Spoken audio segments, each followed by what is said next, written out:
My hands, wrinkled with 80 years of life, trembled as I turned the heavy brass dial on Jareth's old safe. It was hidden behind a painting of the Oakhaven Ranch, a place my family had worked for 5 generations. The familiar click-clack thud of the tumblers falling into place usually soothed me, but today, it felt wrong. The heavy steel doors swung open, and the breath caught in my throat. It was empty. The cold, barren metal stared back at me, a hollowed-out tomb where my life's treasures should have been. Gone was the small velvet box holding my mother's sapphire necklace. Gone were the savings bonds I'd meticulously collected for my granddaughter, Cassidy. Gone was the emergency cash my late husband, Jareth, had tucked away. But worst of all, the thick, leather-bound folder containing the original deed to our 1,000-acre ranch was gone. My heart hammered against my ribs, a trapped bird in a cage. I felt a presence and turned.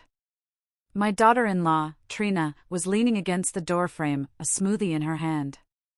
She was all sharp angles and expensive fabrics, a city woman who never looked comfortable on our rustic land. A smug little smile played on her lips. "Looking for something, Maribel?" she asked, her voice dripping with false concern. My things," I stammered, pointing to the void.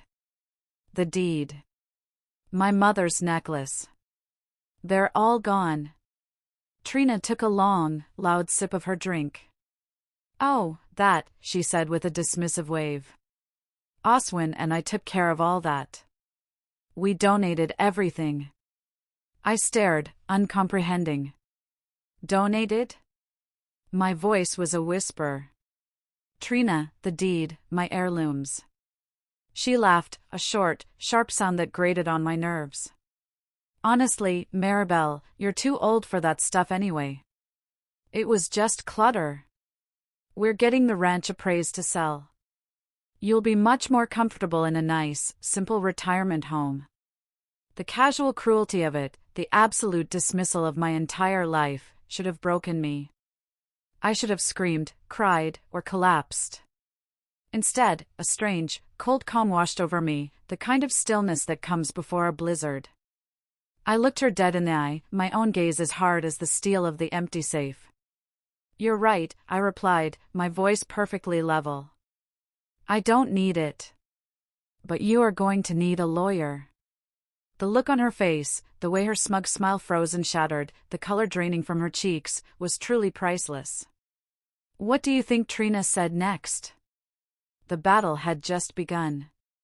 To understand how I let this serpent into my home, I have to take you back 2 years, to the day I buried Jareth. The Oakhaven Ranch felt impossibly large after that, the silence in the old farmhouse deafening.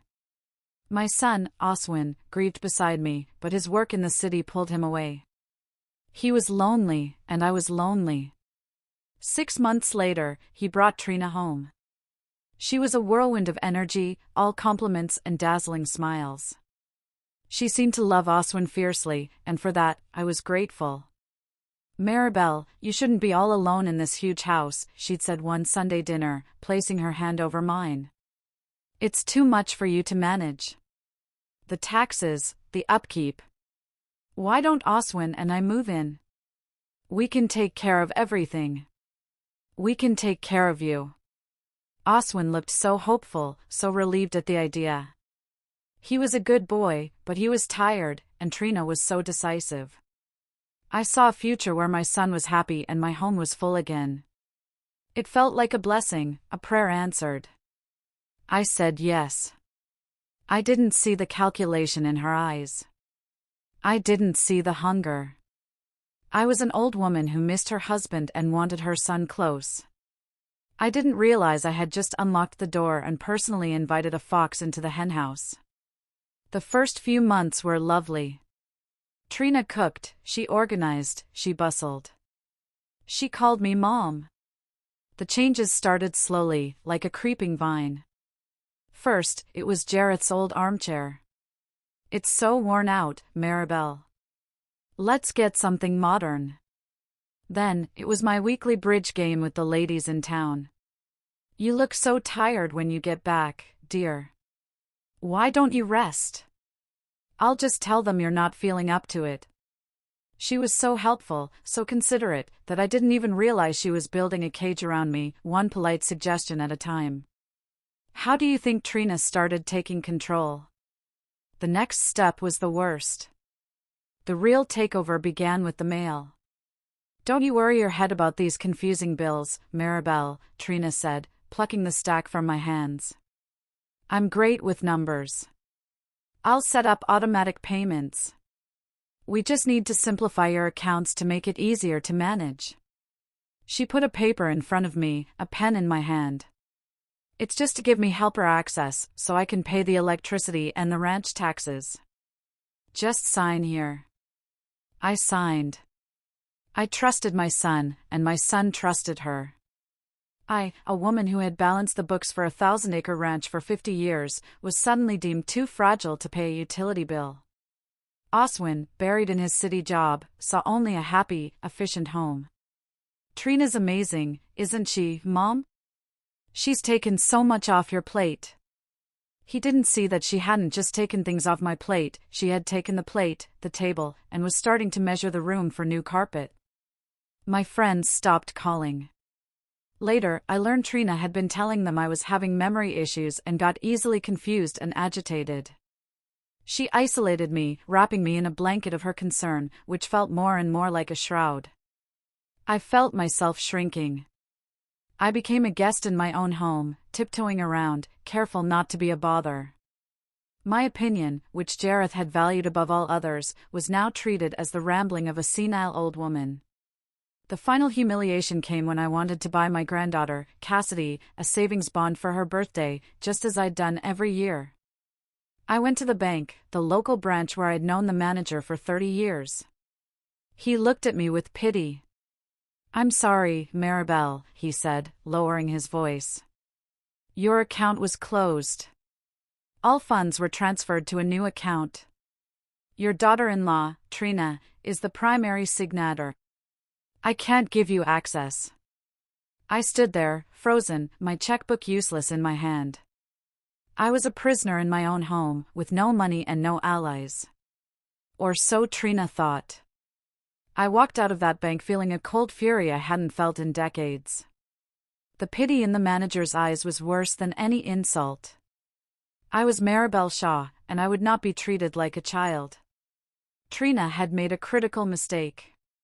She thought isolating me meant I was alone. But she had forgotten about Jareth. My husband was a man of foresight. He didn't just trust people, he trusted systems. And he had built one just for me.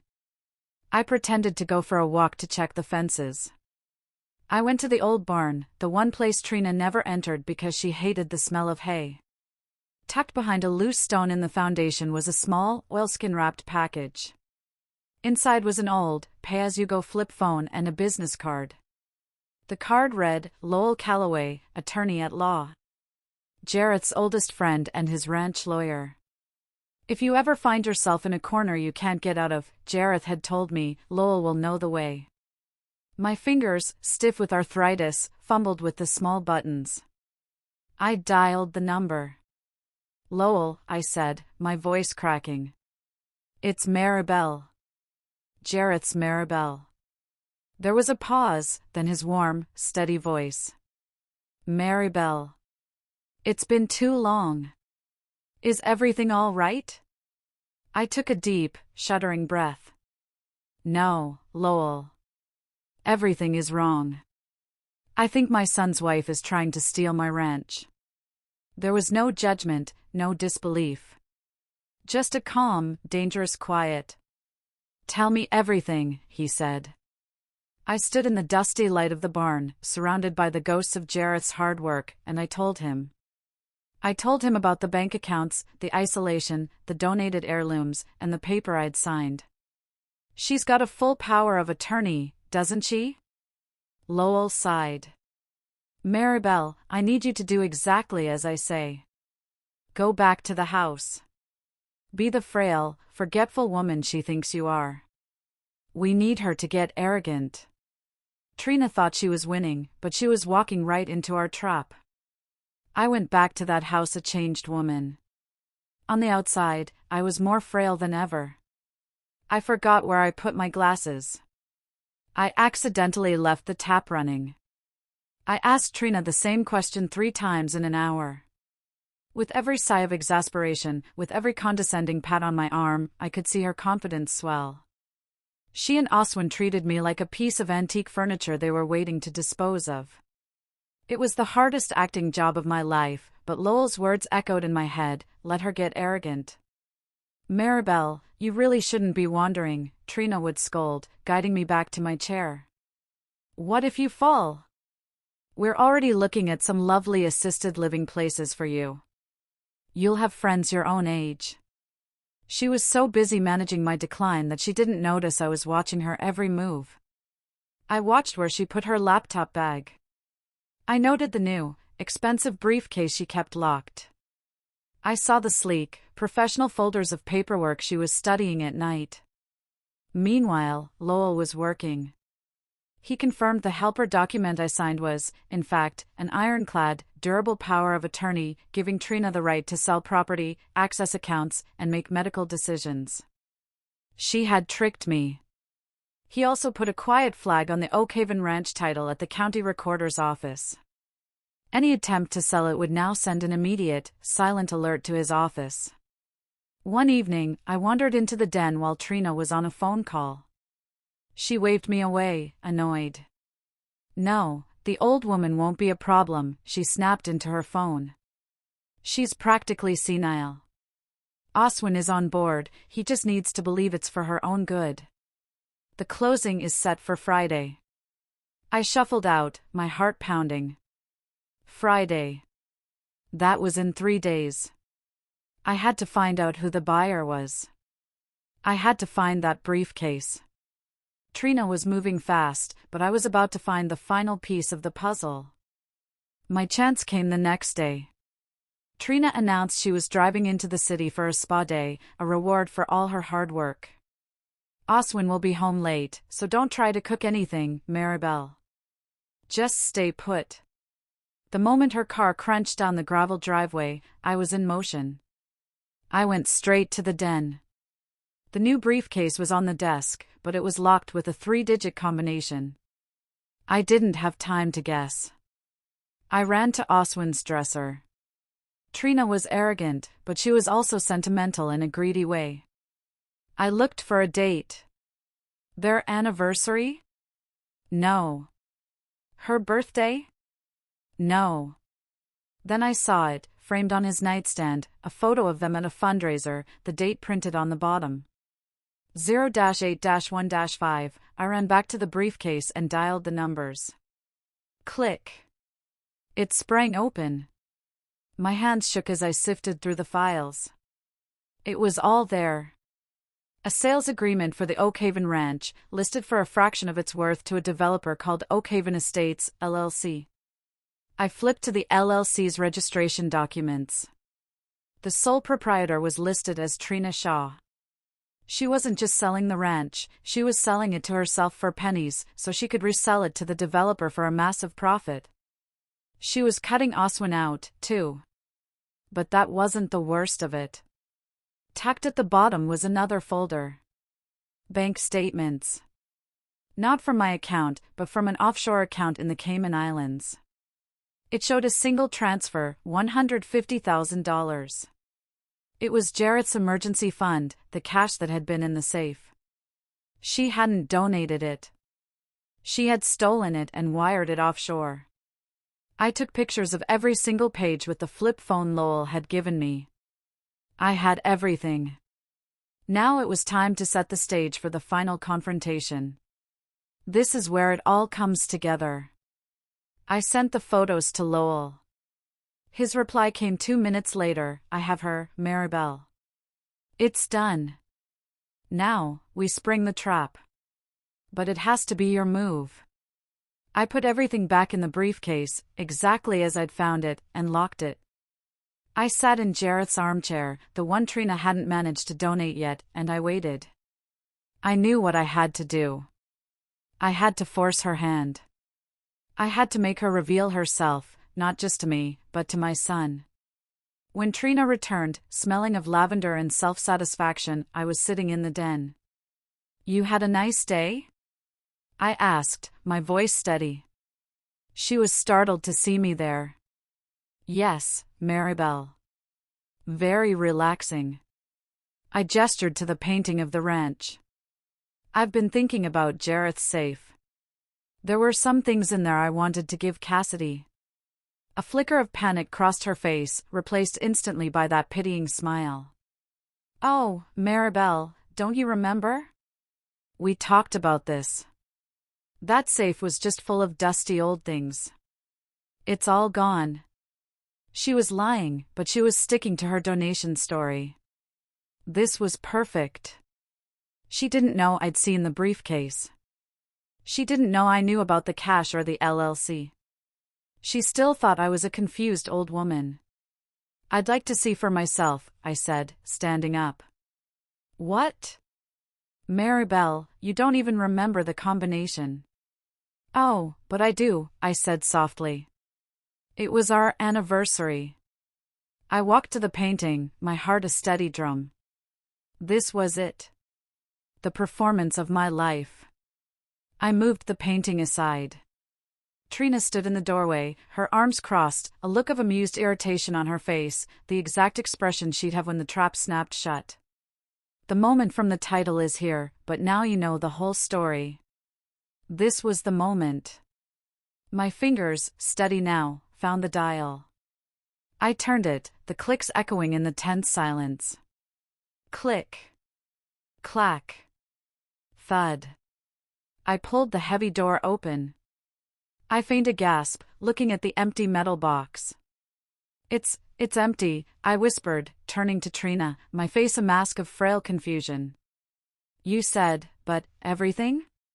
Trina's irritation finally boiled over. She let out that sharp, ugly laugh. Yes, Maribel. I told you. We donated everything. She stepped into the room, her confidence absolute. Honestly, you're too old for that stuff anyway.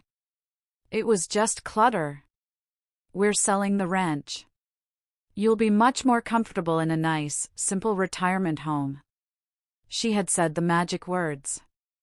The trap was sprung. I let the frail mask drop from my face. I stood up straight, my spine feeling like steel for the first time in years.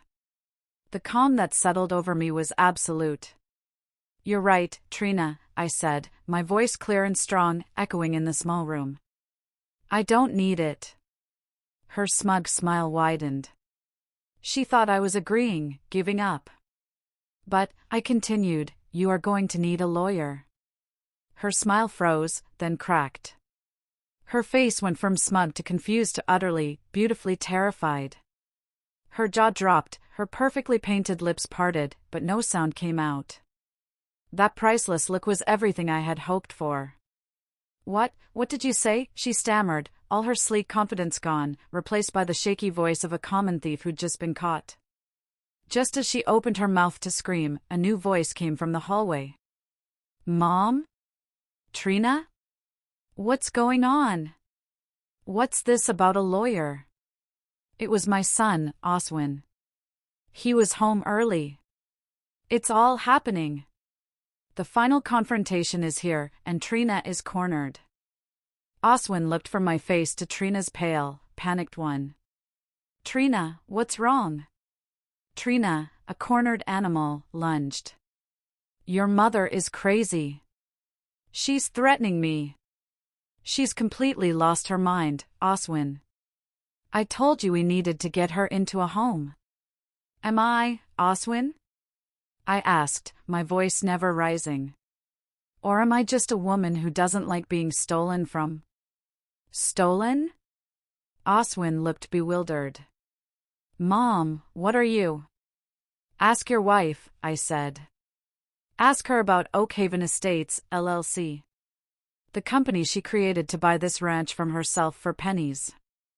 Ask her about the $150,000 in cash she wired to the Cayman Islands. Jareth's money. Oswin turned white. He looked at Trina. Trina, what is she talking about?